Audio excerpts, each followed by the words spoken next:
Los ataques en tierra llegarán pronto, eso advirtió el presidente Donald Trump en las últimas horas desde la Casa Blanca, refiriéndose no exclusivamente a Venezuela, sino que podrían ser ataques en terreno en contra de carteles del narcotráfico en países como Colombia o en todo aquel país donde haya producción de drogas y tráfico hacia los Estados Unidos. Fue lo que dijo el mandatario estadounidense, no es la primera vez que lo advierte, desde mediados del mes de octubre ya venía diciendo que esos ataques en tierra llegarían de manera rápida.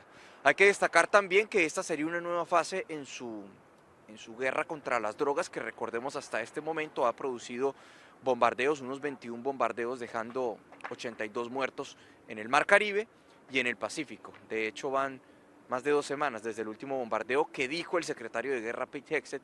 No se han adelantado más operaciones de este tipo porque les ha resultado muy difícil conseguir más embarcaciones en aguas internacionales.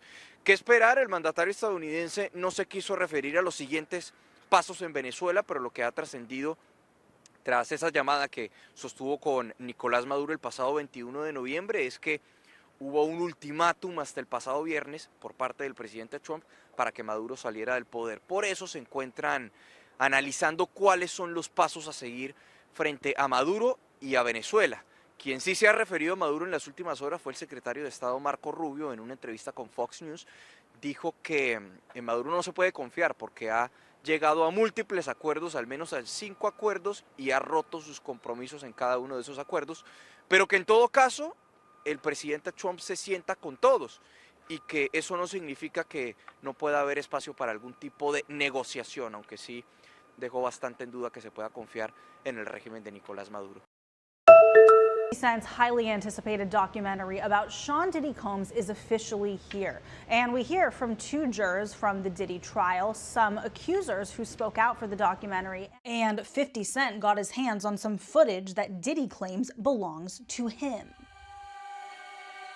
We have to find somebody that'll work with us, that has dealt in the dirtiest of dirty business. We're losing.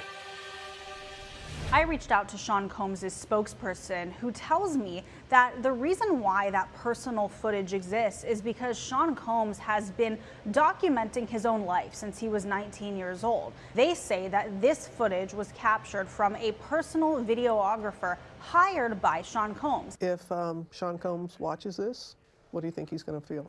Like, wow, this is amazing. I think he's going to say this is the best documentary I've seen in a long time. Because you'll see people saying that. I mean, he may feel a different way about pieces and bits of it, but he knows the truth.